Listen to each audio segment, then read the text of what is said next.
আসসালামু আলাইকুম ওয়া রাহমাতুল্লাহ। গল্পকাহিনীতে স্বাগতম। বন্ধুরা, আজ আমি পড়ছি মুক্তিযোদ্ধা মতিউর রহমান রিন্টু রচিত শেখ হাসিনা সরকার কর্তৃক অবাঞ্ছিত ঘোষিত আমার ফাঁসি চাই এর দ্বিতীয় পর্ব।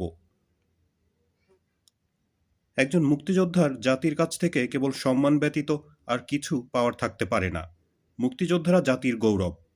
ভারত সরকারের কাছ থেকে মুক্তিযোদ্ধাদের পূর্ণাঙ্গ তালিকা নিয়ে আসার সহজ পন্থা গ্রহণ না করে কেন শেখ মুজিবুর রহমান নানান জনকে দিয়ে, অনেক বিতর্কিত ব্যক্তিও রয়েছে যার মধ্যে, নানান রকমের তালিকা আর মুক্তিযোদ্ধা সার্টিফিকেট দিয়ে লেজে গবরে বেহাল অবস্থা করলেন, তা বোধগম্য নয়। মুক্তিযোদ্ধারা থাকবে না, থাকবে দেশ। থাকতে হবে মুক্তিযোদ্ধাদের তালিকা। কিন্তু শেখ মুজিব অতি সামান্য ও অতি সহজ কাজ ভারত থেকে মুক্তিযোদ্ধাদের প্রকৃত তালিকা নিয়ে আসতে কেন ব্যর্থ হলেন? এই ব্যর্থতার জন্য একজন মুক্তিযোদ্ধা হিসেবে বঙ্গবন্ধু শেখ মুজিবকে কখনোই ক্ষমা করব না। বঙ্গবন্ধু শেখ মুজিবুর রহমানের প্রতি জাতির ভালোবাসা, শ্রদ্ধা, সর্বোপরি বিশ্বাস আকাশ ছোঁয়া। তিনি সদ্য স্বাধীন বাংলাদেশের প্রধানমন্ত্রী। জাতির আশা ছিল মুক্তিযুদ্ধে অংশগ্রহণকারী রাজনৈতিক দলগুলো নিয়ে বঙ্গবন্ধু শেখ মুজিব একটি জাতীয় সরকার গঠন করবেন। কিন্তু বঙ্গবন্ধু শেখ মুজিবুর রহমান তা করলেন না। তিনি সরকার গঠন করলেন মুক্তিযুদ্ধের কঠিন ত্যাগের পরীক্ষায় পিছিয়ে পড়া, দেশ ও জাতির প্রতি দায়িত্ব পালনে চরমভাবে ব্যর্থ সুবিধাভোগী আওয়ামী লীগের সেই সব ব্যক্তিদের নিয়ে। মুক্তিযুদ্ধের সফল নেতা তাজউদ্দিন আহমেদ সহ সকল মুক্তিযোদ্ধাদের দূরে ঠেলে বঙ্গবন্ধু শেখ মুজিবুর রহমান পরাজিত প্রশাসন ও লোকদের দিয়ে সশস্ত্র যুদ্ধের মাধ্যমে বিজয়ী একটি জাতি ও একটি দেশকে পরিচালনা করতে যেয়ে আসলে বিজয়ী জাতিকে পরাজয়ের গহ্বরে ঠেলে দিলেন। একজন জাতীয় নেতার জ্ঞান, গরিমা আর অভিজ্ঞতায় পূর্ণাঙ্গ সফল হতে যদি ১০০ মার্কের দরকার হয়, তবে বঙ্গবন্ধু শেখ মুজিবুর রহমান ছিল ৫০ মার্ক। পাকিস্তানের ২৩-২৪ বছরের আন্দোলন আর সংগ্রামের মধ্য দিয়ে শেখ মুজিবুর রহমান ৫০ মার্ক অর্জন করেছিলেন। আর বাকি ৫০ মার্ক অর্জন হতো যদি বঙ্গবন্ধু শেখ মুজিব ৭১-এর মহান মুক্তিযুদ্ধের সময় পাকিস্তানের কাছে বন্দী না হয়ে মুক্তিযুদ্ধের নেতৃত্ব দিতেন। তাহলে তিনি প্রত্যক্ষভাবে বুঝতেন মুক্তিযুদ্ধের চেতনা কী, মুক্তিযুদ্ধের আদর্শ কী, মুক্তিযোদ্ধা কারা হয় এবং কিভাবে মুক্তিযোদ্ধা হয়। একটা জাতির জীবনে মুক্তিযুদ্ধ বারবার আসে না। জাতির জীবনে মুক্তিযুদ্ধ আসা বিরল ভাগ্যের ব্যাপার। একমাত্র মুক্তিযুদ্ধের মাধ্যমে একটা জাতি দেহ মনে মাথা তুলে দাঁড়ায় এবং পুরনো ধ্যান ধারণা, পুরনো সকল ব্যবস্থা, সংকীর্ণ সকল চিন্তা ঝেড়ে ফেলে জাতি নতুন করে জন্ম নেয়। একমাত্র মুক্তিযুদ্ধের জীবনপণ কঠিন পরীক্ষার মাধ্যমেই দেশ ও জাতির সেবায় এগিয়ে আসে জাতির বীর সন্তানেরা, আর পিছনে পড়ে যায়, পালিয়ে যায় সুবিধাবাদী ভীরু কাপুরুষের দল। কেবল মুক্তিযুদ্ধের সময়ই পরিষ্কার চেনা যায় কারা সুবিধাভোগী ভীরু কাপুরুষ আর কারা ত্যাগী সাহসী পুরুষ। কিন্তু জাতির দুর্ভাগ্য, দুর্ভাগ্য বঙ্গবন্ধু শেখ মুজিবের। বঙ্গবন্ধু শেখ মুজিবুর রহমান চিনলেন না, জানলেন না জাতির সাহসী ত্যাগী পুরুষদের। এখানেই বঙ্গবন্ধু শেখ মুজিবের ৫০ মার্ক ঘাটতি থেকে গেল। শুধু ৫০ মার্ক নিয়ে তিনি দেশ চালাতে গেলেন। পাকিস্তানিরা যুদ্ধে পরাজিত হলো, বন্দী হলো, কিন্তু তাদের পরাজিত তাবেদারি বাঙালি প্রশাসনটা রয়ে গেল। বঙ্গবন্ধু শেখ মুজিবুর রহমান এই পরাজিত পাকিস্তানি প্রশাসনটা শুধু অক্ষতই রাখলেন না, বরং বিজয়ী বাঙালি জাতির মাথার উপর পুনরায় চাপিয়ে দিলেন। তিনি দল ও প্রশাসনে মুক্তিযোদ্ধাদের তেমন স্থান দিলেন না। একসময় যারা বঙ্গবন্ধু শেখ মুজিবের দল ছিল, সমর্থক ছিল, তারা বিভক্ত হলো, জাতি বিভক্ত হলো, বাড়তে থাকলো নিরাশার সংখ্যা। হতাশা আর নিরাশার ভিতর দিয়ে সময় বয়ে যেতে থাকলো। এদেশের কৃষক, শ্রমিক, ছাত্র জনতা এবং সাধারণ মানুষ জীবনপণ করে যুদ্ধ করেছে। জীবনপণ করে সকল যোদ্ধাদের তথা গোটা জাতির শুধু একটাই স্বপ্ন ছিল, একটাই আশা ছিল, আর সেই স্বপ্ন ও আশা হলো সুখে থাকার স্বপ্ন, সুখে থাকার আশা। সুখ বলতে যা বোঝায় তা হলো থাকার জন্য ঘর, ক্ষুধার জন্য অন্ন, রোগ শোকের জন্য চিকিৎসা ও শিক্ষার নিশ্চয়তাই হলো সুখে থাকা। আর এই সুখে থাকার জন্যই এদেশের মানুষ লড়াই করেছে, যুদ্ধ করেছে। অস্পষ্ট হলেও জনগণের আকাঙ্ক্ষা ছিল সমাজ বিপ্লবের। আমাদের স্বাধীনতা সংগ্রামে সমাজতান্ত্রিক উপাদান ছিল, মুক্তিযুদ্ধে সমাজতন্ত্রীরাও ছিল। কিন্তু সমাজতন্ত্রীরা নেতৃত্ব দিয়ে জাতীয়তাবাদীদের উপরে ওঠার আগেই আমাদের দেশ স্বাধীন হয়ে যায়। মুক্তিযুদ্ধ বিকাশ লাভ না করে অসমাপ্ত থেকে যায়, ফলে সামাজিক বিপ্লবও অসমাপ্ত থেকে যায়। স্বাধীনতার অর্থ হচ্ছে জনগণের মুক্তি, দেশ স্বাধীন হলো, কিন্তু জনগণ মুক্তি পেল না। জনগণের অর্থনৈতিক মুক্তি হলো না। স্বাধীনতা উত্তর বাংলাদেশের পুরাতন সমাজ কাঠামো ভেঙে নতুন সমাজ গড়ার মধ্য দিয়ে সকল মানুষের জন্য অধিকার ও সুযোগের সাম্য প্রতিষ্ঠা না করে বরং প্রতিহত করেছে সামাজিক বিপ্লবকে, অক্ষুণ্ণ রেখেছে অসম বিকাশের পুরাতন ধারাকে। তারা লুণ্ঠন করেছে দু হাতে। আমলা, কালো ব্যবসায়ী, অসৎ রাজনীতিক এরাই ক্রমাগত ধনী হয়েছে স্বাধীনভাবে। জনগণের অগ্রগতি হবে কি? তারা আরও নিঃস্ব, আরও দরিদ্র হতে থাকলো। নেতৃত্ব সমগ্র জনগণের স্বার্থ না দেখে শ্রেণী স্বার্থ দেখেছে। তাৎপর্যের বিষয়, নেতৃত্ব যে কেবল শ্রেণীতে সীমাবদ্ধ ছিল তাই নয়, আটক ছিল দল এবং সর্বোপরি পরিবারের কাছে। দেশে দুর্ভিক্ষ শুরু হলো, হাজার হাজার মানুষ না খেতে পেয়ে ক্ষুধায় মারা গেল। বৃদ্ধি পেল লুণ্ঠন ও দুর্নীতি। শেখ মুজিবের নেতৃত্বে বিশ্বাসযোগ্যতা হারাতে লাগল। অপরদিকে অসমাপ্ত সামাজিক বিপ্লবের বিপ্লবীরা পূর্ব বাংলা সর্বহারা পার্টির মহান নেতা কমরেড সিরাজ শিকদারের নেতৃত্বে তাদের সশস্ত্র বিপ্লবী তৎপরতা তীব্রতর করে তোলে। যুবকরা পূর্ব বাংলা সর্বহারা পার্টি জিন্দাবাদ, কমরেড সিরাজ শিকদার জিন্দাবাদ ধ্বনি দিয়ে দেশে ব্যাপক এক নতুন সংগ্রাম শুরু করে। এই সংগ্রামের নাম দেয় শ্রেণী সংগ্রাম। দলে দলে যুবকরা সিরাজ শিকদারের নেতৃত্বে এই সশস্ত্র সংগ্রামে যোগ দিতে থাকে। আদিকাল থেকে শিক্ষিত ও ধনী পরিবারে সিরাজ শিকদার জন্মগ্রহণ করেন। সিরাজ শিকদার খুবই মেধাবী ছাত্র ছিলেন এবং নিজে বিএসসি সিভিল ইঞ্জিনিয়ার ছিলেন। ছাত্র জীবনে তিনি বামপন্থী ছাত্র সংগঠন করতেন। শ্রেণী সংগ্রাম ও সমাজ বিপ্লবের প্রয়োজনে কমরেড সিরাজ শিকদারের সশস্ত্র সংগ্রাম এতই ব্যাপক ও তীব্র হল যে শেখ মুজিবুর রহমানের প্রশাসন দিনকে দিন অচল হয়ে যেতে শুরু করল। নির্যাতিত, নিপীড়িত, শোষিত বাঙালির হৃদয়ে কমরেড সিরাজ শিকদারকে ঘিরে নতুন স্বপ্ন দানা বাঁধতে লাগল। 1974 সালের 2রা জানুয়ারি সিরাজ শিকদার গ্রেপ্তার, পলায়নকালে পুলিশের গুলিতে নিহত, এই শিরোনামে দেশের সকল পত্রিকায় সংবাদ পরিবেশিত হলো। পুলিশের প্রেস নোটে বলা হলো, সিরাজ শিকদারকে গ্রেপ্তার করা হয়েছিল এবং সাভার রোড দিয়ে নিয়ে আসার সময় সিরাজ শিকদার পুলিশের ভ্যান থেকে লাফিয়ে পড়ে পালিয়ে যাওয়ার চেষ্টা করেছিল। তখন পুলিশ গুলি করে, সেই গুলিতে সিরাজ শিকদার নিহত হয়। কিন্তু অনুসন্ধান করে জানা যায় পুলিশের প্রেস নোট বানোয়াট। সিরাজ শিকদারকে গ্রেপ্তার করা হয় ঠিকই, কিন্তু গ্রেপ্তারের পর বিনা বিচারে বন্দি অবস্থায় গুলি করে হত্যা করা হয়। সিরাজ শিকদারের বুকে মোট 5টি গুলির চিহ্ন ছিল, যা সামনে থেকে করা হয়েছে। কেউ যদি পালাতে থাকে এবং পলায়নপর ব্যক্তিকে যদি পেছন থেকে গুলি করা হয়, তাহলে সেই গুলি পিঠে বিদ্ধ হবে, কিন্তু সিরাজ শিকদারের বুকে বুলেট বিদ্ধ হয়েছিল। তিনি মেহনতি মানুষের মুক্তির জন্য, শোষক থেকে মানুষকে মুক্তির জন্য ব্যক্তিগত সকল ভোগ বিলাস, সুযোগ সুবিধা বিসর্জন দিয়ে সর্বহারা শ্রেণীতে মিশে গেলেন। নিপীড়িত, নির্যাতিত, সর্বহারা মানুষের অধিকার প্রতিষ্ঠার জন্য ঘর সংসার, আত্মীয় পরিজন, আরাম আয়েশ ত্যাগ করে সমাজ বিপ্লবে নিজেকে সম্পূর্ণ উৎসর্গ করেছিলেন। মানুষের জন্য এমন উৎসর্গীকৃত প্রাণ কমরেড সিরাজ শিকদারকে বিনা বিচারে বন্দি অবস্থায় নির্মম নিষ্ঠুরভাবে হত্যা করার পর শেখ মুজিবুর রহমান পবিত্র পার্লামেন্টে দাঁড়িয়ে দম্ভের সাথে বললেন, আজ কোথায় সিরাজ শিকদার? এই ঘটনার পর শেখ মুজিবের দেশপ্রেম, মহানুভবতা এবং আইন ও বিচারের প্রতি শ্রদ্ধা প্রশ্নের সম্মুখীন হয়ে পড়ল।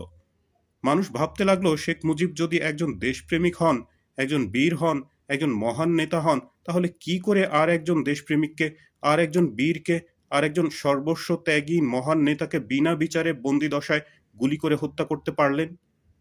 আবার এই জঘন্য অন্যায় ও কলঙ্কের কথা পবিত্র পার্লামেন্টে দম্ভের সাথে শেখ মুজিব কি করে বলতে পারলেন? 1975 সালে শেখ মুজিবুর রহমান প্রধানমন্ত্রী থেকে রাষ্ট্রপতি হলেন। দেশের সকল রাজনৈতিক দল নিষিদ্ধ ঘোষণা করলেন এবং প্রতিষ্ঠিত করলেন একদলীয় বাকশালী শাসন ব্যবস্থা। শেখ মুজিবের বাকশাল ছাড়া কেউ অন্য কোনো দল করতে পারবে না। সরকার নিয়ন্ত্রিত 4টি সংবাদপত্র ছাড়া দেশের অন্য সকল সংবাদপত্র নিষিদ্ধ ঘোষণা করা হলো। জাতির বিভক্তি গেল না, আশা নিরাশার মিশ্র প্রতিক্রিয়া বইতে লাগলো। 1975 সালের 7ই জুন বহু মানুষ, বহু পেশাজীবী সংগঠন বঙ্গবন্ধু শেখ মুজিবুর রহমানকে বাকশাল করার জন্য প্রবল বর্ষণ উপেক্ষা করে অভিবাদন জানালো। সরকারি মালিকানায় নেওয়া দৈনিক ইত্তেফাক সহ 4টি পত্রিকা ছাড়া বাকি সকল সংবাদপত্র নিষিদ্ধ। শেখ মুজিবের নেওয়া নতুন একদলীয় রাজনৈতিক, অর্থনৈতিক, প্রশাসনিক ব্যবস্থা সম্পর্কে রাজনীতিবিদ, সাহিত্যিক, সাংবাদিক, সামরিক, বেসামরিক ব্যক্তিসহ দেশের সকল নাগরিকের কিছুই বলার সুযোগ থাকল না। সর্বত্র নিস্তব্ধতা। 15ই আগস্ট 1975 সাল। ফজরের আজানের পর কাক ডাকা ভোরে রেডিওতে মেজর ডালিমের কণ্ঠ। আমি মেজর ডালিম বলছি, স্বৈরাচারী শেখ মুজিবকে হত্যা করা হয়েছে, সেনাবাহিনী ক্ষমতা দখল করেছে, অনির্দিষ্টকালের জন্য কারফিউ ঘোষণা করা হয়েছে। এরপর দ্বিতীয়বার ঘোষণা করা হলো শেখ মুজিব ও তার স্বৈরাচারী সরকারকে উৎখাত করে খন্দকার মোশতাক আহমেদের নেতৃত্বে সামরিক বাহিনী ক্ষমতা দখল করেছে এবং কারফিউ জারি করা হয়েছে। সহকর্মী হিসেবে শেখ মুজিব যাদের দীর্ঘদিন কাছে এবং পাশে রেখেছেন, সেই সকল আওয়ামী লীগের নেতা নীরব এবং নিশ্চুপ থেকেছেন। ছাত্রলীগের সামান্য সংখ্যক তরুণ নেতৃস্থানীয় কর্মীরা আওয়ামী লীগের নেতাদের সাথে যোগাযোগ করলে তারা সবাই চুপচাপ থাকার, অপেক্ষা করার এবং দেখার পরামর্শ ও নির্দেশ দেন। নেতাদের ইংরেজিতে একটা কমন ডায়লগ ছিল, যা কোনো কোনো ক্ষেত্রে নির্দেশ হিসেবে মান্য হয়েছে। এই ডায়লগ বা নির্দেশটা হলো ওয়েট অ্যান্ড সি। 75-এর 15ই আগস্ট শেখ মুজিব হত্যার পর আওয়ামী নেতাদের ওয়েট অ্যান্ড সি এর রাজনীতি শুরু হয়। ছাত্র নেতা কর্মীদের খুবই সামান্য একটা অংশ ওয়েট অ্যান্ড সি রাজনীতি প্রত্যাখ্যান করে অনুল্লেখযোগ্য কর্মতৎপরতা শুরু করে এবং এই তৎপরতা মূলত শুধু ঢাকা বিশ্ববিদ্যালয়ে সীমাবদ্ধ ছিল। এই কর্মতৎপরতায় অংশগ্রহণকারীদের মধ্যে উল্লেখযোগ্য ছিলেন বর্তমান কমিউনিস্ট পার্টি সিপিবির সাধারণ সম্পাদক মুজাহিদুল ইসলাম সেলিম। 15ই আগস্টে শেখ মুজিবুর রহমানকে হত্যার পর হত্যার সমর্থনে আনন্দ উল্লাস করে রাজপথে কোনো মিছিল হয়নি। আবার হত্যার বিপক্ষেও কোনো শোক সভা, শোক মিছিল এবং প্রতিবাদ মিছিলও হয়নি। বলা যায় শেখ মুজিব হত্যাকাণ্ডের পিছনে প্রায় সকল সামরিক এবং বেসামরিক নেতৃত্ব সমর্থন জুগিয়েছিল। অন্তত একথা সহজেই বলা যাবে যে সকলেই নীরবে এই হত্যা মেনে নিয়েছিল, কেবল ব্যতিক্রম কাদের সিদ্দিকী ছাড়া। মুক্তিযুদ্ধের কিংবদন্তি কাদের সিদ্দিকী শেখ মুজিব হত্যার প্রতিবাদে ৭১-এর মুক্তিযুদ্ধের ন্যায় আবারও সশস্ত্র যুদ্ধ শুরু করে। শেখ মুজিব হত্যাকাণ্ডের পর আওয়ামী লীগের নেতারা এবং শেখ মুজিবের মন্ত্রিসভার সদস্যরাই খন্দকার মোশতাক আহমেদ এর নেতৃত্বে মন্ত্রিসভা গঠন করে। খন্দকার মোশতাক আহমেদ শেখ মুজিবের স্থলাভিষিক্ত হন। খন্দকার মোশতাক আহমেদ ছিলেন শেখ মুজিবুর রহমানের মন্ত্রিসভার বাণিজ্য মন্ত্রী।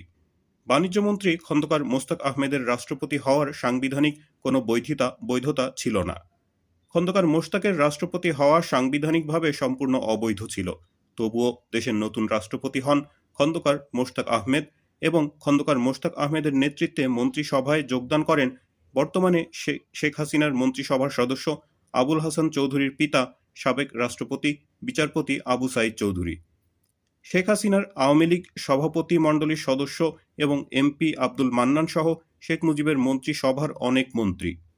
খন্দকার মোশতাক আহমেদের রাষ্ট্রপতি হওয়া সাংবিধানিকভাবে কোনো বৈধতা না থাকা সত্ত্বেও অবৈধভাবে খন্দকার মোশতাক আহমেদকে রাষ্ট্রপতি হিসেবে শপথ বাক্য পাঠ করান সুপ্রিম কোর্টের অস্থায়ী প্রধান বিচারপতি এবি মাহমুদ হোসেন।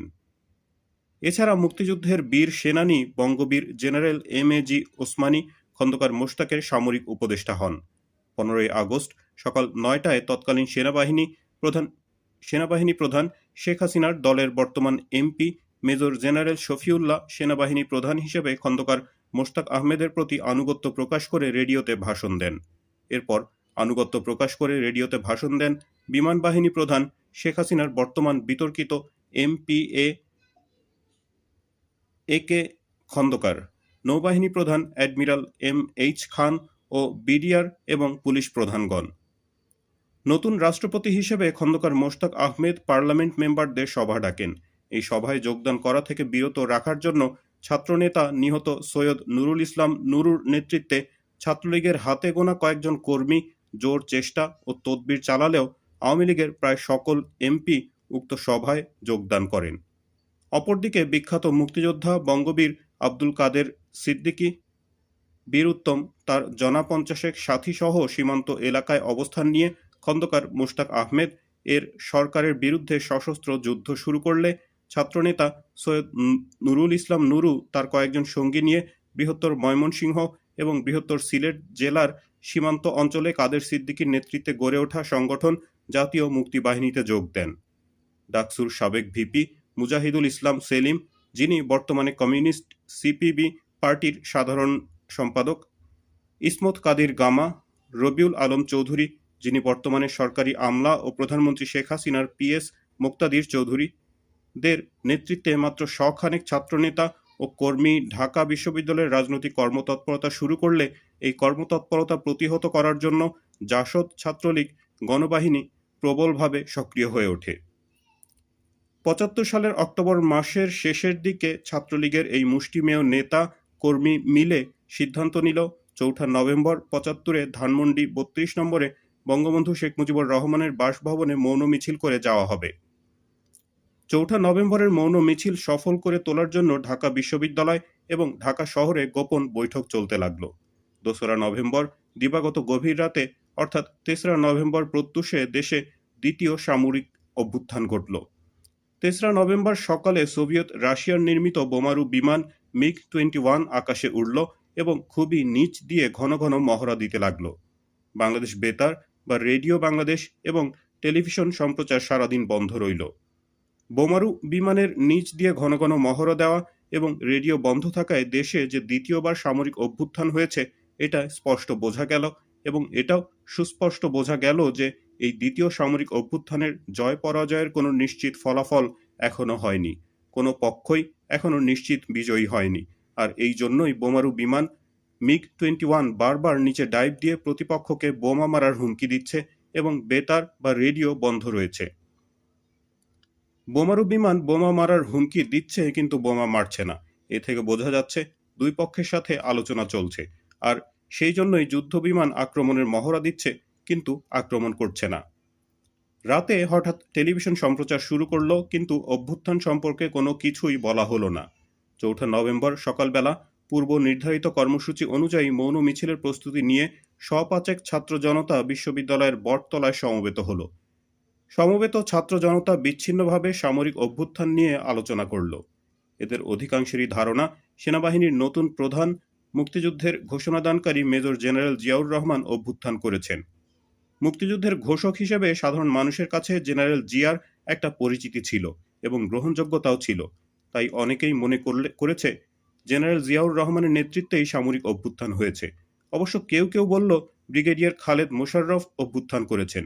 অভ্যুত্থানের নেতৃত্ব কে দিয়েছেন তা পুরোপুরি নিশ্চিত না হওয়া গেলেও একটা বিষয় নিশ্চিত হওয়া গেছে যে 15ই আগস্টে অভ্যুত্থান করে শেখ মুজিবকে যারা হত্যা করেছে তারা এখন আর ক্ষমতায় নেই এবং তারা দেশ ত্যাগ করেছে। ইতিমধ্যে আরও কয়েকশো লোক সমাবেশে যোগ দিয়েছে। 700-800 লোক নিয়ে মৌনমিছিল শুরু হলো। মৌনমিছিল ধানমন্ডি 32 নম্বর সড়কে বঙ্গবন্ধু শেখ মুজিবুর রহমানের বাসভবন অভিমুখে যাত্রা করল। পলাশীর মোড়ে পুলিশ প্রথম বাধা দিল। পুলিশ বলছে মিছিল নিষিদ্ধ, আপনারা মিছিল করবেন না। কে মিছিল নিষিদ্ধ করেছে জিজ্ঞেস করলে পুলিশ কোনো উত্তর দিতে পারেনি। পুলিশ বলেছে আপনারা একটু অপেক্ষা করুন, আমরা ঊর্ধ্বতন কর্তৃপক্ষের কাছে জেনে নেই। কিন্তু মিছিল থামল না, মিছিল চলতে থাকলো। পুলিশও নামকাওয়াস্তে হালকা পাতলা বাধা দিতে লাগলো, কিন্তু প্রকৃত অর্থে পুলিশি বাধা বলতে যা বোঝায় তা পুলিশ মোটেও দেয়নি। আসলে পুলিশও জানতো না কারা এখন দেশের ক্ষমতায় আছে এবং দেশে কি হচ্ছে, পুলিশের কি করণীয়। পুলিশ অনেকটা কিং কর্তব্য বিমূঢ় ছিল। নিঃশব্দ মৌন মিছিল সায়েন্স ল্যাবরেটরির মোড় পার হয়ে কলাবাগানের দিকে যেতে থাকলে এদিকে পাহারায় থাকা সেনাবাহিনীর 10-12 জন সৈন্য মিছিলের দিকে এগিয়ে এলো। সৈন্যদের মিছিলের দিকে এগিয়ে আসতে দেখে বেশ কিছু মিছিলকারী মিছিল ত্যাগ করে আশেপাশে সরে পড়ল। সৈন্যরা মিছিলের দিকে এগিয়ে এলো ঠিকই, কিন্তু মিছিলে বাধা দান বা সমর্থন কোনো কিছুই করল না, শুধু তাকিয়ে দেখতে থাকলো। তবে সৈন্যদের তাকানোর ভঙ্গিটা বিরূপ ছিল। তারা বাঁকা চোখেই মিছিলটাকে দেখেছে এবং মনে হয়েছে দ্বিতীয় সামরিক অভ্যুত্থান ও সৈন্যদের করণীয় সম্পর্কে তারাও নিশ্চিত নন। মিছিল কলাবাগান অতিক্রম করার সমগ্র ব্রিগেডিয়ার খালেদ মোশাররফ এর মা এবং ছোট ভাই রাশেদ মোশাররফ, বর্তমানে যিনি শেখ হাসিনার ভূমি প্রতিমন্ত্রী, মিছিলে অংশ নিলে ব্রিগেডিয়ার খালেদ মোশাররফ এর নেতৃত্বে অভ্যুত্থানের বিষয়ে বিস্তারিত জানা যায়। এখানেই জানা গেল নতুন সেনাবাহিনী প্রধান মেজর জেনারেল জিয়াউর রহমানকে ব্রিগেডিয়ার খালেদ মোশাররফ এর অনুগত বাহিনী বন্দী করেছে এবং অনতিবিলম্বে brigadier Khaled Mosharraf major general পদোন্নতি নিয়ে সেনাবাহিনী প্রধান হচ্ছেন। মিছিল 32 নম্বর ধানমন্ডি বঙ্গবন্ধু ভবনের গেটে গিয়ে বিকেল 3টায় বিশ্ববিদ্যালয়ের জামায়াত ও বিক্ষোভ মিছিলের কর্মসূচি দিয়ে শেষ হয়। দুপুর 1টার দিকে ধানমন্ডি 32 নম্বরে বঙ্গবন্ধু শেখ মুজিবুর রহমান এর ভবনের সামনে থেকে যে যার স্থানে ফিরে যাই। মাত্র আধা ঘন্টা সময়ের মধ্যে দুপুরের আহার শেষ করে পুরান ঢাকা থেকে আবার ঢাকা বিশ্ববিদ্যালয়ে রওনা হই। বিকেল 3টার আগেই আমরা ডাকসু ভবনের সামনে উপস্থিত হয়ে দেখি প্রায় হাজার খানেক ছাত্র জনতা ইতোমধ্যেই সমবেত হয়েছে। আনুষ্ঠানিকভাবে সমাবেশ শুরু হয়নি, কিন্তু বিক্ষিপ্তভাবে সবাই আলোচনা করছিল। এই আলাপ আলোচনার মূল বিষয় ছিল জেলখানায় জাতীয় 4 নেতা হত্যা। গতকাল 3রা নভেম্বর শেখ মুজিব হত্যাকারীরা জেলখানার অভ্যন্তরে বন্দী অবস্থায় বাংলাদেশের প্রথম প্রধানমন্ত্রী, মুক্তিযুদ্ধের সফল নেতৃত্ব দানকারী জনাব তাজউদ্দিন আহমেদ, প্রথম রাষ্ট্রপতি সৈয়দ নজরুল ইসলাম, প্রধানমন্ত্রী ক্যাপ্টেন অবসরপ্রাপ্ত মনসুর আলী এবং শিল্পমন্ত্রী কামরুজ্জামানকে গুলি করে হত্যা করে এবং তারপর দেশ ত্যাগ করে। ডাকসুর সাবেক ভিপি, বর্তমানে কমিউনিস্ট পার্টির সাধারণ সম্পাদক মুজাহিদুল ইসলাম সেলিম, ইসমত কাদির গামা সংক্ষিপ্ত ও বিক্ষিপ্ত বক্তৃতার পর মিছিল শুরু হলো। জেলখানায় জাতীয় 4 নেতা ও হত্যার খবরে মিছিলের মানুষগুলো কেমন যেন বিমর্ষ হয়ে গেল। মিছিলটা পুরনো ঢাকার দিকে এগিয়ে যেতে লাগলো, কিন্তু মিছিলের গতি প্রকৃতিটা এমনই হলো, যেটা না হলো বিক্ষোভ মিছিল, না হলো মৌন মিছিল। মিছিলটা পুরাতন শহর দিয়ে নাজিমউদ্দিন রোডের সেন্ট্রাল জেল অর্থাৎ কেন্দ্রীয় কারাগারের সামনে দিয়ে সন্ধ্যার দিকে ঢাকা বিশ্ববিদ্যালয়ের জহিরুল হক হলের মাঠে এসে শেষ হলো। এখানে মুজাহিদুল ইসলাম সেলিম আগামী 5ই নভেম্বর শোক সভার কর্মসূচি ঘোষণা করে পাড়ায় মহল্লায় মিছিল ও পথসভা করার নির্দেশ দিলেন। এর আগে বিকাল 3টার দিকে সোহরাওয়ার্দী উদ্যানের দক্ষিণ পশ্চিম কোণে 3 নেতার মাজারের সামনে জাতীয় 4 নেতাকে দাফন দেওয়ার জন্য কবর খোঁড়া হলো, কিন্তু শেষ পর্যন্ত পুলিশের বাধার জন্য জাতীয় 4 নেতাকে এখানে কবর দেওয়া গেল না। আমরা 10-11 জন মিছিল করতে করতে পুরাতন শহরে আমাদের মহল্লায় ফিরে এলাম। তখন রাত 8টা হবে। মহল্লায় এসে পরিচিত মাইকের দোকান থেকে মাইক এবং গ্যারেজ থেকে রিক্সা নিয়ে মাইক বেঁধে মিছিল এবং পথসভা করতে লাগলাম। পথসভা ও মিছিলে জাতীয় 4 নেতার হত্যার প্রতিবাদে আগামীকাল শোক সভার ঘোষণা দিতে থাকলাম। পথসভা এবং মিছিলে জনতা তো অংশগ্রহণ করলই না, এমনকি আওয়ামী লীগের নেতা কর্মীরাও অংশগ্রহণ করলই না। এমনকি আমরা 10-11 জন ছাত্র নেতা কর্মী সারাটা পুরাতন শহরের যতটা এলাকা সম্ভব মিছিল আর পথসভা করতে থাকলাম। রাত 11টার দিকে শ্যামবাজার এলাকায় মিছিল নিয়ে এলে সূত্রাপুর থানার পুলিশ রাস্তার দুদিক থেকে ঘেরাও করে আমাদের বেধড়ক লাঠি পেটা করে রিক্সা এবং মাইক ছিনিয়ে নিয়ে যায়। পুলিশের এই হামলায় গুরুতর আহত হয় ছাত্র ইউনিয়ন নেতা, বর্তমান সরকারি আমলা খন্দকার শওকত হোসেন জুলিয়াস এবং কবি নজরুল সরকারি কলেজের তুখোড় ছাত্রনেতা, সৎ ও প্রতিবাদী ব্যক্তিত্ব, বিএনপি সরকার কর্তৃক মনোনীত ৭৯ নম্বর ওয়ার্ড চেয়ারম্যান, বর্তমান জাতীয়তাবাদী দল ৭৯ নম্বর ওয়ার্ড সভাপতি জননেতা মোহাম্মদ ফরিদ উদ্দিন। আমরা সবাই পালিয়ে গেলাম। রাতে কেউই বাসায় থাকলাম না। কিন্তু রিক্সাওয়ালা, রিক্সার মালিক, মাইকওয়ালা এরা সবাই আমার বাসায় এসে রিক্সা আর মাইক দাবি করে বসে রইল। পরদিন সকালে টাকা পয়সা দিয়ে থানায় লোক পাঠানো হলো রিক্সা আর মাইক ছাড়ানোর জন্য, কিন্তু থানা পুলিশ কিছুতেই মাইক আর রিক্সা ছাড়ল না। 3রা নভেম্বর ব্রিগেডিয়ার খালেদ মোশাররফের নেতৃত্বে সংগঠিত দ্বিতীয় সামরিক অভ্যুত্থানে বঙ্গবন্ধু শেখ মুজিবুর রহমানের হত্যাকারীরা দেশ থেকে পালিয়ে গেলেও যার নেতৃত্বে শেখ মুজিবুর রহমানকে হত্যা করা হলো এবং যিনি সংবিধান বহির্ভূতভাবে অবৈধ পন্থায় দেশের রাষ্ট্রপতি হয়ে বসলেন, সেই খন্দকার মোশতাক আহমেদ ঠিকই রাষ্ট্রপতি পদে বহাল থাকলেন। 15ই আগস্ট সকালে বাংলাদেশের রাষ্ট্রপতি বঙ্গবন্ধু শেখ মুজিবুর রহমানকে হত্যা করে সংবিধান বহির্ভূত পন্থায় সম্পূর্ণ অবৈধভাবে রাষ্ট্রপতি হয়ে বসা খন্দকার মোশতাক আহমেদকে রাষ্ট্রপতি হিসাবে শপথ বাক্য পাঠ করান বাংলাদেশ সুপ্রিম কোর্টের তৎকালীন অস্থায়ী প্রধান বিচারপতি এবি মাহমুদ হোসেন। সংবিধান বহির্ভূত পন্থায় রাষ্ট্রপতি পদে অধিষ্ঠিত খন্দকার মোশতাক আহমেদের কাছ থেকে 5ই নভেম্বর 75-এ ব্রিগেডিয়ার খালেদ মোশাররফ পদোন্নতি নিয়ে মেজর জেনারেল হন এবং সেই সাথে মুক্তিযুদ্ধের ঘোষক মেজর জেনারেল জিয়াউর রহমানকে সেনাবাহিনী প্রধানের পদ থেকে সরিয়ে দিয়ে নিজেই সেনাবাহিনী প্রধান পদে অধিষ্ঠিত হন। বিমান বাহিনী প্রধান ও নৌবাহিনী প্রধানগণ খালেদ মোশাররফকে মেজর জেনারেল ও সেনাবাহিনী প্রধান এর ব্যাচ পরিয়ে দিচ্ছেন, এই ছবি পত্রিকায় প্রকাশিত হয়। 5ই নভেম্বর বিশ্ববিদ্যালয় এলাকায় সপাচেক ছাত্র জনতা সমবেত হলেও নেতৃত্বের অভাবে এবং জাসদ ছাত্রলীগের দাপটের কারণে ৪ নভেম্বর ঘোষিত ৫ই নভেম্বরের শোক সভা অনুষ্ঠিত হয়নি। দেশের সর্বশেষ রাজনৈতিক পরিস্থিতি সম্পর্কে অস্পষ্টতা এবং আতঙ্ক নিয়ে বিক্ষিপ্ত কথাবার্তা আর মিছিলের চেষ্টার মধ্য দিয়ে ৫ই নভেম্বরের দিন শেষ হয়ে গেলে সন্ধ্যায় আমরা পুরাতন ঢাকায় ফিরে আসি এবং সরকারি কবি নজরুল কলেজের শহীদ শামসুল আলম ছাত্রাবাসের ছাত্রদের নিয়ে ছাত্রসভা করি। পরদিন ৬ই নভেম্বর সকালে পুরাতন ঢাকা থেকে যথারীতি আমরা ১০-১১ জন মিছিল নিয়ে আবারও ঢাকা বিশ্ববিদ্যালয়ে সমবেত হলে খন্দকার মোশতাক আহমেদকে রাষ্ট্রপতি পদ থেকে সরিয়ে সুপ্রিম কোর্টের প্রধান বিচারপতি আবু শাহাদাত মোহাম্মদ সায়েমকে রাষ্ট্রপতি করা, পার্লামেন্ট ভেঙে দেওয়া, সামরিক আইন জারি করা এবং সেনাবাহিনী প্রধান হিসেবে মেজর জেনারেল খালেদ মুশাররফের প্রধান সামরিক আইন প্রশাসক হওয়া সহ ইত্যাদি বিষয় সম্পর্কে বিস্তারিত শোনা যায় এবং এই দিনেও আমাদের মিছিল ও আলোচনার কোনো আনুষ্ঠানিকতা ছিল না। সবাই ছিল বিক্ষিপ্ত এবং বিচ্ছিন্ন। সন্ধ্যা নাগাদ আমরা পুরাতন শহরে ফিরে আসি। নেতৃত্বের কোথাও কেউ নেই। সব কেমন যেন শূন্য ও ফাঁকা। দেশে আরও সাংঘাতিক ধরনের কি যেন হতে যাচ্ছে তা অনুভব করা যায়, উপলব্ধি করা যায়, কিন্তু পরিষ্কার বোঝা যায় না। আওয়ামী বাকশালী নেতারা সব কে যে কি করছে বা কোথায় পালিয়ে গেছে তাও বোঝা যায় না। ছাত্র নেতাদের মধ্যে বঙ্গবন্ধু শেখ মুজিবুরের ভাগ্নে শেখ শহীদ অনেকটা পাতানো গৃহবন্দী বলেই মনে হচ্ছে। ইসমত কাদির গামার ততটা বুদ্ধিশুদ্ধি নেই, তবে কিছু করার চেষ্টায় আছেন। রবিউল আলম চৌধুরী, বর্তমানে যিনি আমলা প্রধানমন্ত্রী শেখ হাসিনার পিএস মুক্তাদির চৌধুরী আছেন, সব সময়ই আছেন। বলতে গেলে সেই এখন সবচাইতে বড় নেতা। ডাকসুর সাবেক ভিপি, ছাত্র ইউনিয়ন নেতা মুজাহিদুল ইসলাম সেলিম হলেন কিছু একটা করার চেষ্টাকারীদের মূল হোতা। ছাত্রনেতা সৈয়দ নুরু কাদের সিদ্দিকীর সাথে যোগ দিয়েছেন। আগামীকাল যথারীতি বিশ্ববিদ্যালয়ে যাওয়া ছাড়া আমাদের কোনো কর্মসূচি নেই। রাত যখন গভীর হলো, ১:৩০-২টা বাজে, ঘড়ির সময় অনুযায়ী ৭ই নভেম্বর গভীর রাতে হঠাৎ গুলির আওয়াজ শোনা যেতে লাগলো।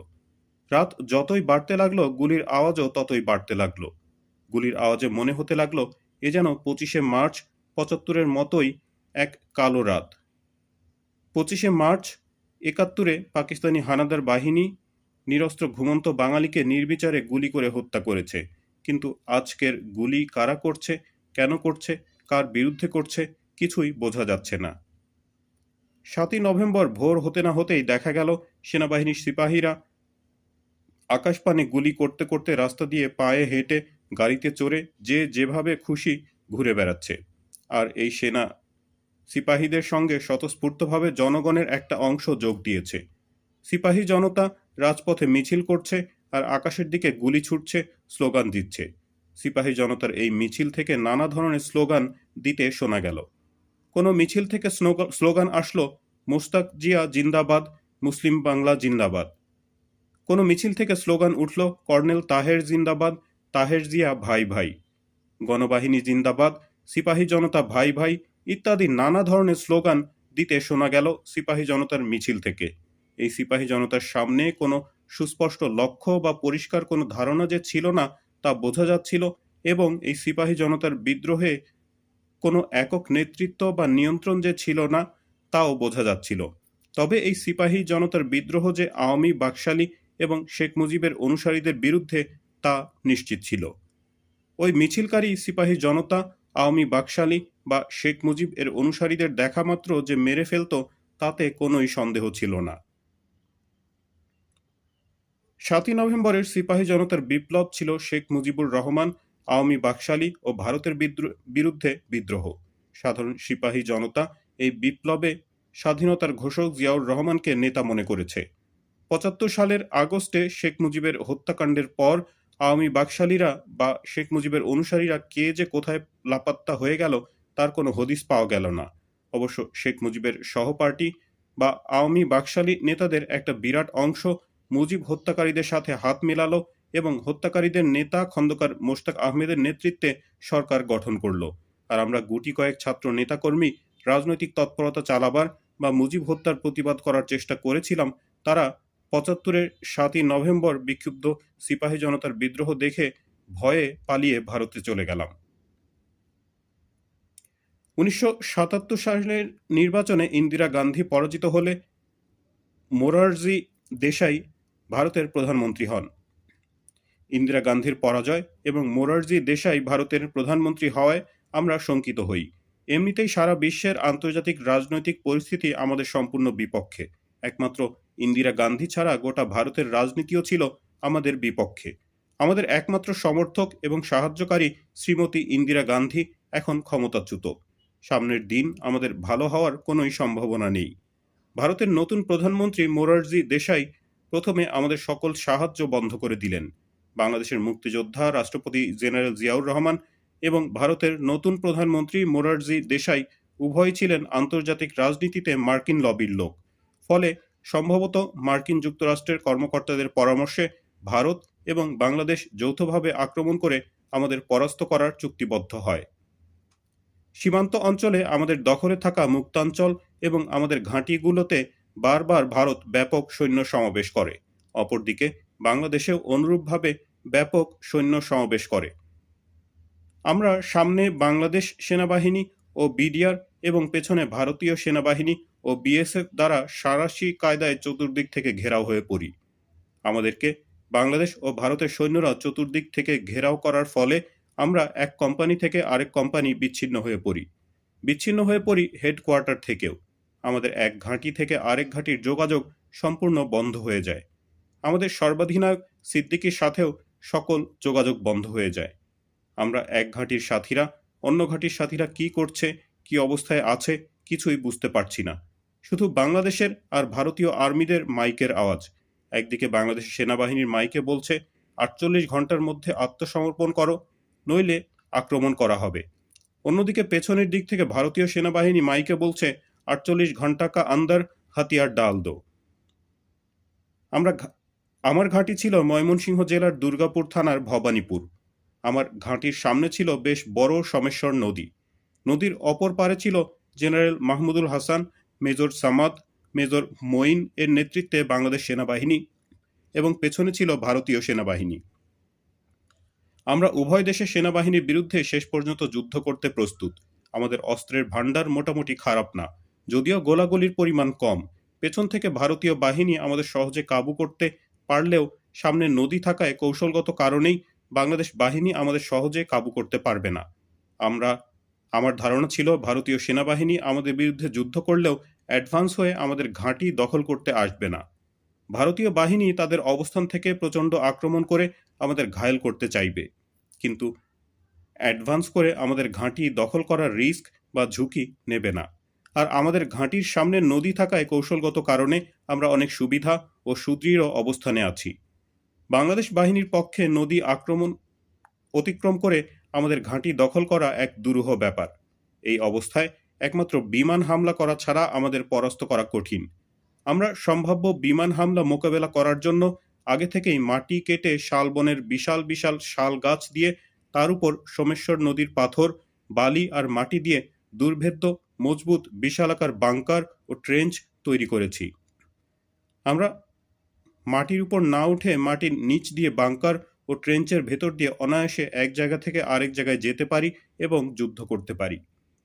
আমাদের আত্মসমর্পণের জন্য বেঁধে দেওয়া 48 ঘন্টা সময় অতিক্রান্ত হওয়ার পর জেনারেল মাহমুদুল হাসান নিজে নেতৃত্ব দিয়ে আমাদের ঘাঁটির উপর 12 ঘন্টা ব্যাপী মর্টারের প্রায় শতাধিক শেল নিক্ষেপ করে। সেই সময়ে পেছন দিক থেকে ভারতীয় বাহিনীও আমাদের উপর অবিরাম গোলা ও গুলি নিক্ষেপ করে। ভারতীয় বাহিনীর গোলাগুলি ও বাংলাদেশ বাহিনীর মর্টারের শেলিং চলাকালে আমরা বাংকার ও ট্রেঞ্চে বসে বাংলাদেশ বাহিনীর দিকে সজাগ ও তীক্ষ্ণ দৃষ্টি রাখা ছাড়া এক রাউন্ড গুলিও করিনি। তখনও ভোর হয়নি, অন্ধকার কাটেনি। আবছা অন্ধকারে হঠাৎ দেখা গেল 20-30 নৌকা বোঝাই হয়ে জেনারেল মাহমুদুল হাসানের বাহিনী নদী অতিক্রম করছে। সঙ্গে সঙ্গে আমরা আক্রমণ করলে তারাও মরিয়া হয়ে পাল্টা আক্রমণ করে। তাদের সমর্থনে সেনাবাহিনীর একটি দল কভারেজ অ্যাটাক করে। পাল্টা আক্রমণের মধ্য দিয়ে প্রচণ্ড যুদ্ধ বেঁধে যায়। ঘণ্টা 3 তীব্র সংঘর্ষের পর জেনারেল মাহমুদুল হাসানের নেতৃত্বাধীন বাংলাদেশ বাহিনী প্রচণ্ড মার খেয়ে পিছু হটে যায়।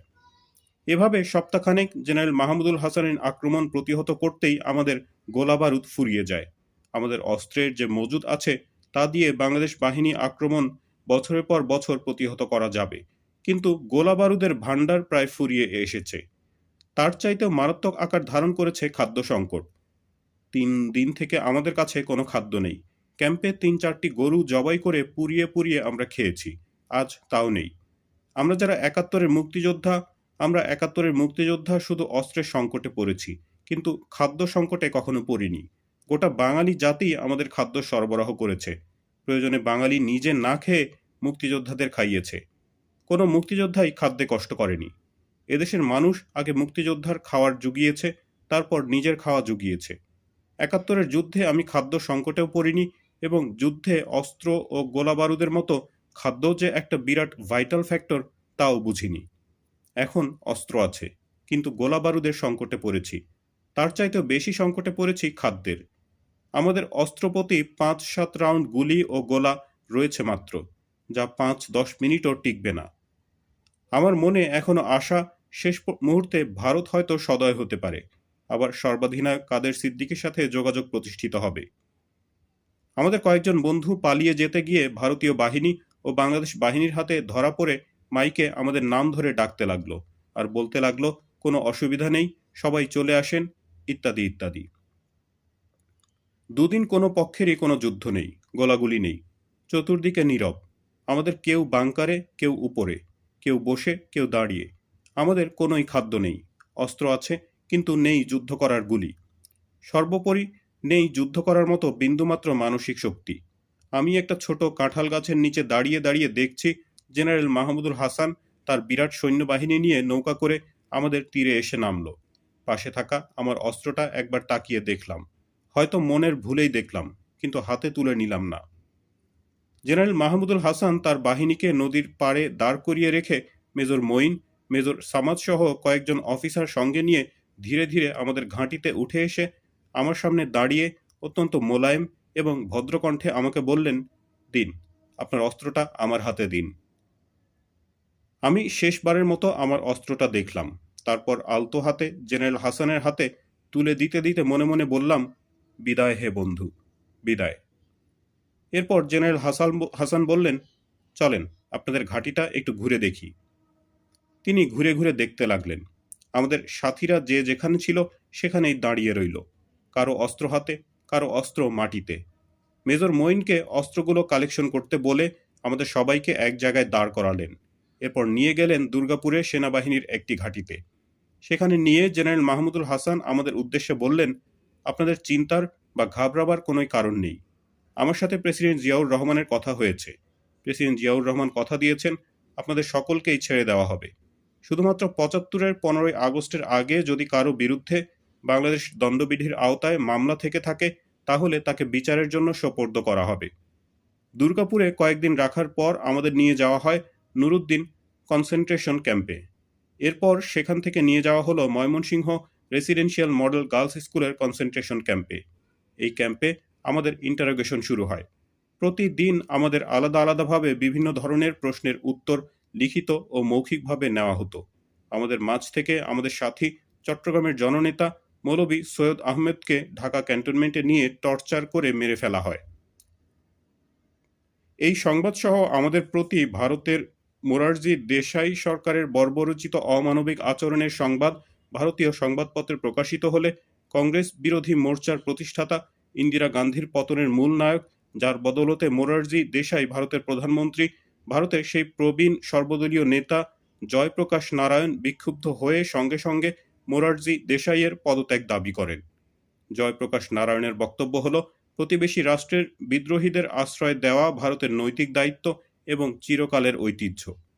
প্রধানমন্ত্রী মোরারজি দেশাই এই নৈতিক দায়িত্ব পালন না করে এবং চির ঐতিহ্য রক্ষা না করে বাংলাদেশের বিদ্রোহীদের মৃত্যুর দিকে ঠেলে দিয়ে অমার্জনীয় অপরাধ করেছেন এবং ভারতের প্রধানমন্ত্রী থাকার নৈতিক দায়িত্ব ও অধিকার হারিয়েছেন। সুতরাং আর এক মুহূর্ত দেরি না করে তাকে পদত্যাগ করতে হবে, নইলে ক্ষমতাচ্যুত করা হবে। সর্বদলীয় নেতা জয়প্রকাশ নারায়ণ প্রধানমন্ত্রী মোরারজি দেশাইয়ের পতনের কার্যক্রম শুরু করলে ভারতের প্রধানমন্ত্রী মোরারজি দেশাই সরকার আমাদের সর্বাধিনায়ক বঙ্গবীর কাদের সিদ্দিকী সহ ভারতে থাকা কয়েকজনকে ভারতের রাজনৈতিক আশ্রয় দেন।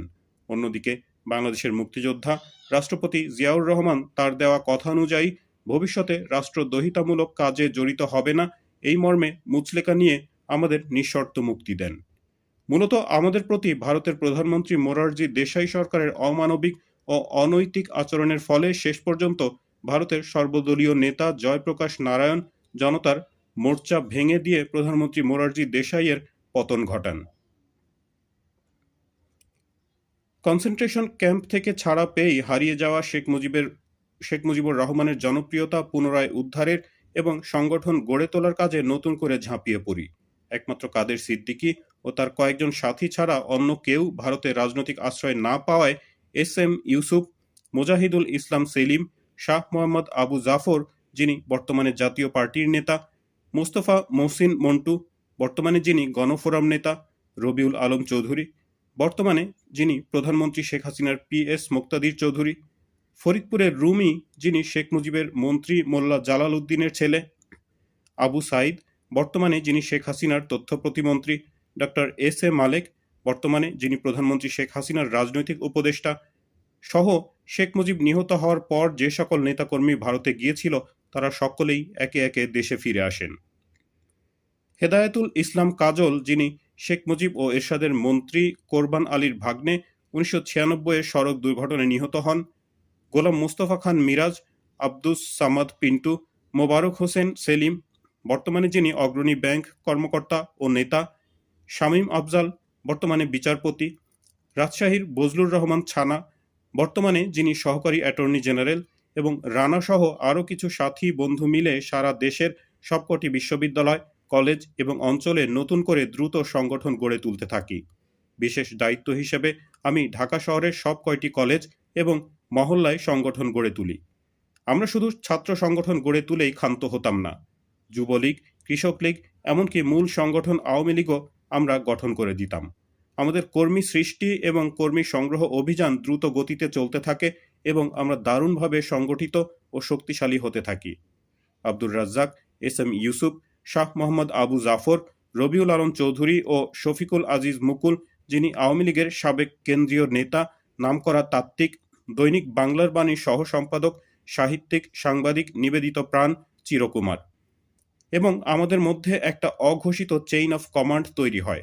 অন্যদিকে কিশোরগঞ্জ থেকে আসা মঞ্চ কাঁপানো ও ব্যাপক সাড়া জাগানো বক্তা ও সবচাইতে জনপ্রিয় ছাত্রনেতা ফজলুর রহমান যিনি ছাত্রলীগের সাবেক সভাপতি, আওয়ামী লীগের কেন্দ্রীয় নেতা, প্রাক্তন এমপি, 1996 সালে আওয়ামী লীগ থেকে শেখ হাসিনা কর্তৃক বহিষ্কৃত এর জ্বালাময়ী বক্তৃতা এবং সেই সাথে অভিজ্ঞ ও তুখোর সংগঠক খ ম জাহাঙ্গীর এমপি, শেখ হাসিনার মন্ত্রিসভার প্রতিমন্ত্রী এর সাংগঠনিক দক্ষতা এই সব মিলে 15ই আগস্টে শেখ মুজিবের সাথে নিহত হয়ে যাওয়া শেখ মুজিবের জনপ্রিয়তা এবং সংগঠন নতুন প্রাণ পেতে থাকে।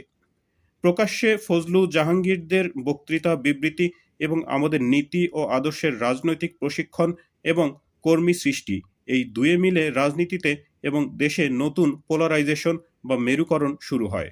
জহুরা তাজউদ্দিন আওয়ামী লীগের আহ্বায়িকা, আব্দুর রাজ্জাক আওয়ামী লীগের চালিকা শক্তি।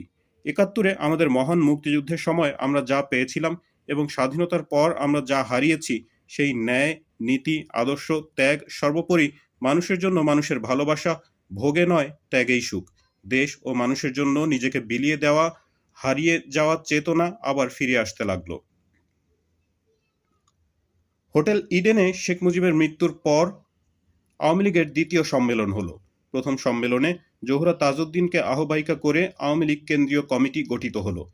দ্বিতীয় সম্মেলনে কর্মীদের আপত্তি ও ঘোরতর বিরোধিতা সত্ত্বেও সৈয়দা জহুরা তাজউদ্দিনকে বাদ দিয়ে আব্দুল মালেক উকিলকে আওয়ামী লীগের সভাপতি ও আব্দুর রাজ্জাককে সাধারণ সম্পাদক করা হলে আমরা কিছুটা চিন্তিত হই এই ভেবে যে মালেক উকিল আদর্শবান ব্যক্তিত্ব নন।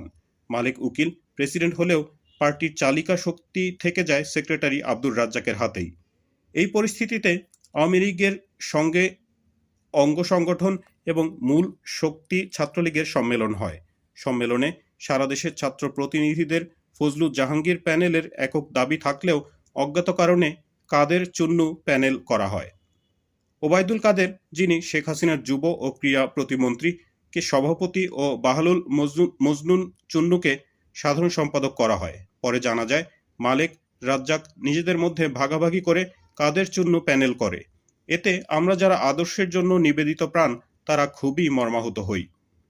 বাহালুল মজনুন চুন্নু নিজ শ্রম ও ব্যক্তিগত আচার ব্যবহারের মাধ্যমে নিজেকে সাধারণ সম্পাদক হিসেবে মানিয়ে নিতে পারলেও সভাপতি হিসেবে ওবায়দুল কাদের কখনোই নিজেকে প্রতিষ্ঠিত করতে পারা তো দূরের কথা, একজন সাধারণ ছাত্রনেতা হিসেবেও দাঁড়াতে পারেননি।